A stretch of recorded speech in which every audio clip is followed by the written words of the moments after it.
अस्सलाम वालेकुम। आज हम जो पिछले क्लास का टॉपिक था वही कंटिन्यू करेंगे, यानी कि endocrine glands, their hormones and their functions. तो इसमें हमने हाइपोथैलेमस और पिट्यूटरी ग्लैंड पढ़ा, उनके हार्मोन्स और उनके फंक्शंस को भी हमने पढ़ा। तो अब हम आगे बढ़ेंगे। तो आज हम एक और ग्लैंड पढ़ेंगे जो कि है थायराइड ग्लैंड। थायराइड ग्लैंड जो होता है, it is the largest endocrine gland that is present in our body. Largest endocrine gland. It is situated in the neck region on the upper side of the trachea and lies just below the larynx, sound box, और जिसको हम Adamas Apple भी कहते हैं। तो वहां पर ये होता है। इट इज बाइलूब्ड, यानी कि इसके दो लूब होते हैं। एक होता है एक साइड से और दूसरा दूसरे साइड से, यानी कि इस तरह होता है बाइलूब्ड। एक जो लूब होता है वो ट्रैकिया के एक साइड में होता है और दूसरा एक दूसरी साइड में होता है।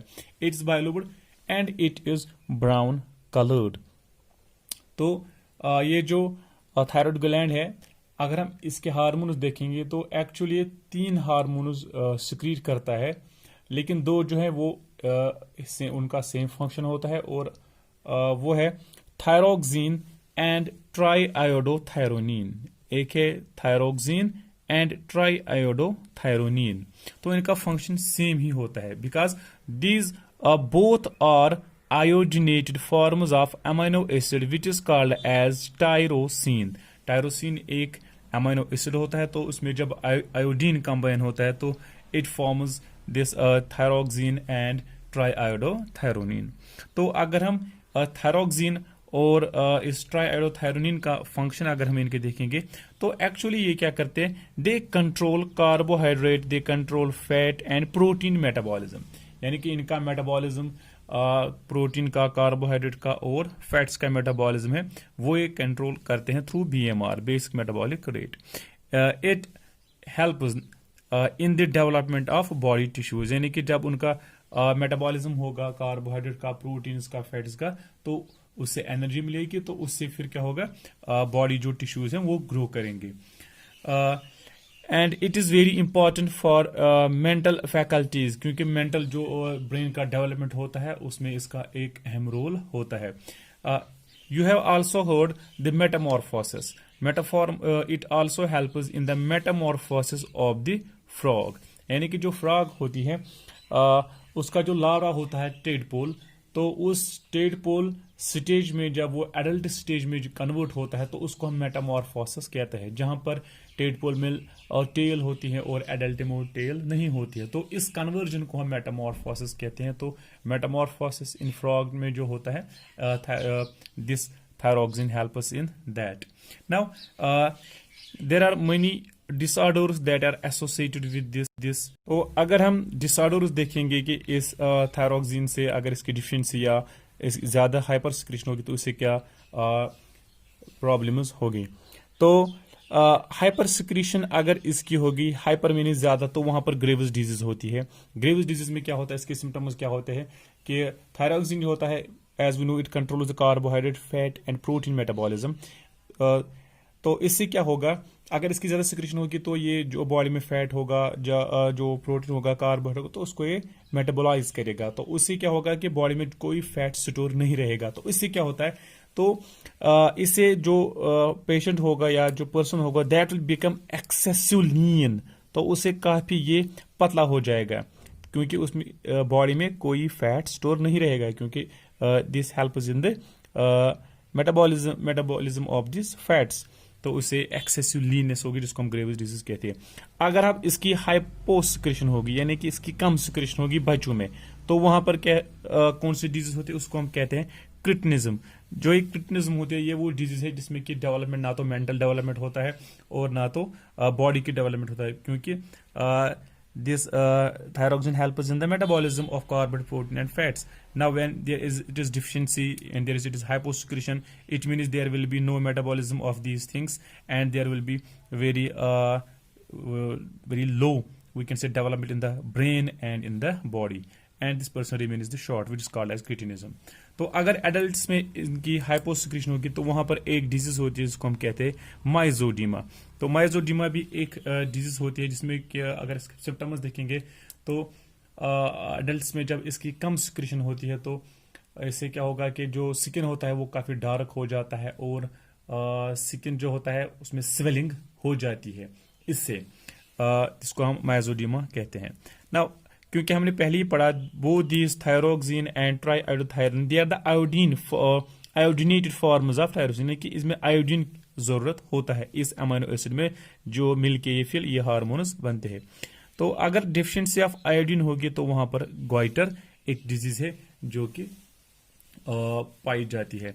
ग्वाइटर क्या होता है? It is the swelling of these thyroid glands. तो जहां पर ये नेक होता है वहां पर एक बाल जैसा स्ट्रक्चर फिर दिखता है जो कि एक्चुअली होता है swelling, excessive swellings of these thyroid glands. It occurs because of the deficiency of the iodine.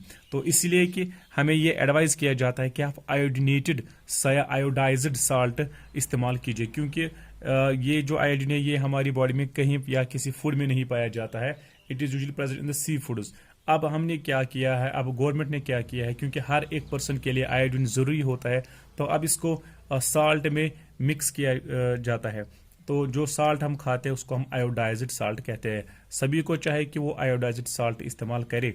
So we are always advised to take the iodized salt so that this goiter doesn't occur।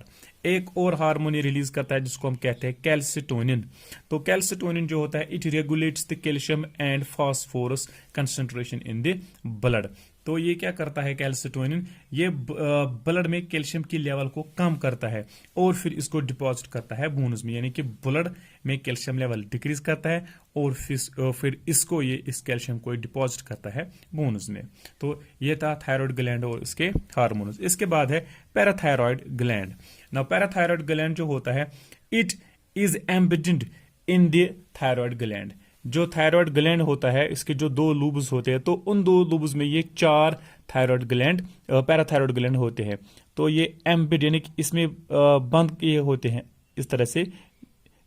These parathyroid glands are 4 in number, 2 embedded in each lobe of thyroid gland. तो ये 4 होते हैं और एक lube में thyroid gland में 2 parathyroid होते हैं और दूसरे लूब में 2 पैराथायरॉयड ग्लैंड्स होते हैं। They are yellow in colour and they are oval shaped. तो जो पैराथायरॉयड ग्लैंड है ये एक हार्मोन रिलीज करता है जिसको हम कहते हैं पैराथॉर्मोन। इसको हम कोलिप्स हार्मोन भी कहते हैं। तो इसका फंक्शन क्या होता है? It increases blood calcium level. तो ये क्या करता है? ये बोन्स में से कैल्शियम की लेवल को कम करता है और ब्लड में फिर उस कैल्शियम लेवल को ये इंक्रीज करता है। This parathormone that is released from the parathyroid gland. इसके बाद है एड्रिनल ग्लैंड। एड्रिनल ग्लैंड जो होता है दे आर 2 इन नंबर और ये येलो कलर के होते हैं and they lie on the, भी जिक्र किया है। तो एड्रिनल ग्लैंड जो होता है they lie on the top of the kidney and they are 2 in number. Both one is on the top of the one kidney and another is on the second kidney। तो adrenal जो gland होता है ये conical shape का होता है, क्योंकि जो किडनी होती है तो ये किडनी के ऊपर से कॉनिकल जैसा स्ट्रक्चर बनाता है। So we can say it is conical in shape and they are 2 in number. जिस तरह से किडनी को हमने देखा था, किडनी में 2 पार्ट्स होते हैं, cortex and medulla. Similarly in adrenal gland there are 2 parts of this adrenal gland। First is internal, that's called as medulla, and outer is called as cortex। तो अगर हम इसको देखेंगे एड्रिनल ग्लैंड को तो ये जो बाहर का ये एरिया होता है, बाहर का जो ये स्ट्रक्चर होता है इसको हम कहते हैं कॉर्टेक्स, और ये जो ये सेंटर का होता है बीच में होता है इसको हम कहते हैं मेडुला, एड्रिनल मेडुला। और इस बाहर वाले एरिया को हम कहते हैं adrenal cortex. There are 2 parts of this adrenal gland and each part releases its own hormones। अगर हम देखेंगे पहले एड्रिनल कॉर्टेक्स का, एड्रिनल कॉर्टेक्स रिलीजेस 3 हार्मोन्स। इसके 3 पार्ट्स होते हैं तो उसको हम अभी मेंशन नहीं करेंगे, उसको आप हायर क्लास में पढ़ेंगे कॉर्टेक्स में जो अलग अलग पार्ट होता है। तो जो पहला ये हार्मोन्स रिलीज करते हैं, it release the group of hormones which are called as mineralocorticoids, जिसमें एक एग्जांपल है एल्डोस्टेरोन। तो मिनरलोकॉर्टिकॉइड्स उन एक family, it is the family of the hormones in which example is aldosterone. Mineralocorticoids is the one hormone that regulates the sodium and potassium balance in the body. It means they regulate the water balance and osmoregulation in the body. क्योंकि जो mineralocorticoids से अगर हम इसका नाम देखेंगे तो ये रेगुलेट करता है मिनरल्स, यानी कि सोडियम है, पोटेशियम है, जिससे कि फिर वाटर बैलेंस होता है, या हम कहेंगे ऑस्मो रेगुलेशन, फिर ये कंट्रोल या मेंटेन या रेगुलेट करता है दिस मिनरलोकॉर्टिकॉइड्स। तो दूसरा जो है, दूसरा ग्रुप, उसको हम कहते हैं ग्लूकोकॉर्टिकॉइड्स। जो दूसरा ग्रुप होता है एड्रेनल कॉर्टेक्स का, दूसरा जो हार्मोन होता है दैट इज ग्लूकोकॉर्टिकॉइड्स। इसकी जो एग्जांपल है इस फैमिली में तो वो है कॉर्टिसोल। तो ये क्या करता है, इट कंट्रोल्स द और it regulates the metabolism of carbohydrates, fats and proteins. तो एक तो उनका मेटाबॉलिज्म है, उनको रेगुलेट करता है। दूसरा, it has anti inflammatory effects and anti allergic effects, these glucocorticoids. इसमें जो एग्जांपल है दैट इज कॉर्टिसोल। तो ये रेगुलेट करता है metabolism carbohydrates and proteins, and secondly it has anti inflammatory and anti allergic effects. तो थर्ड जो है that is sex corticoids. Sex corticoids में एंड्रोजन्स आते हैं। तो ये क्या करते हैं, they stimulate the development of secondary sexual characters mostly in the male, both male and female but most in male. They stimulate the sex corticoids, they stimulate the development of secondary sexual characters, growing of hair, broadening of voice, and these muscles, growth of these muscles. These are come in the secondary sexual characters. तो इसका जो फिर दूसरा part है that is medulla, adrenal medulla. Adrenal medulla जो होता है, it releases to hormones which are adrenaline or epinephrine, non-adrenaline और norepinephrine। तो ये दो हार्मोन्स रिलीज करता है जो एड्रेनल मेडुला होता है।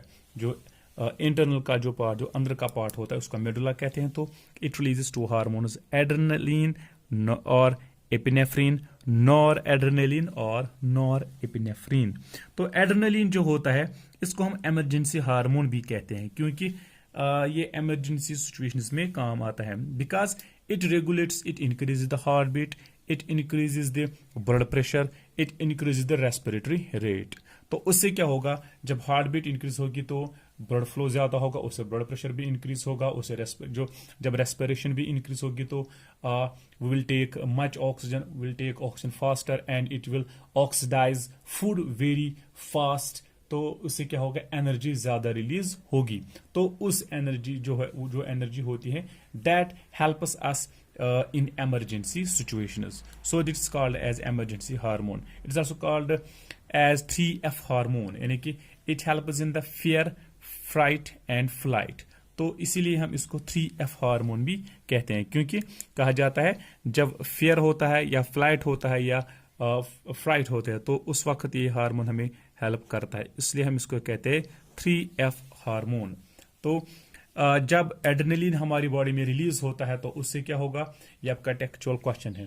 तो जब एड्रेनलिन हमारी बॉडी में रिलीज होता है, it increases the heart beat, it increases the blood pressure and it also increases the respiratory rate, due to which more oxygen is taken in the body and this oxygen oxidizes the food, due to which much energy is released and that energy helps us in emergency situations. Now there is another hormone that is noradrenaline or norepinephrine. Now its function is to control normal blood pressure. It controls systolic and diastolic blood pressure. तो इसका काम यही होता है नॉरएड्रेनलिन का। तो फिर बाकी हार्मोन्स जो ग्लैंड्स हैं वो हम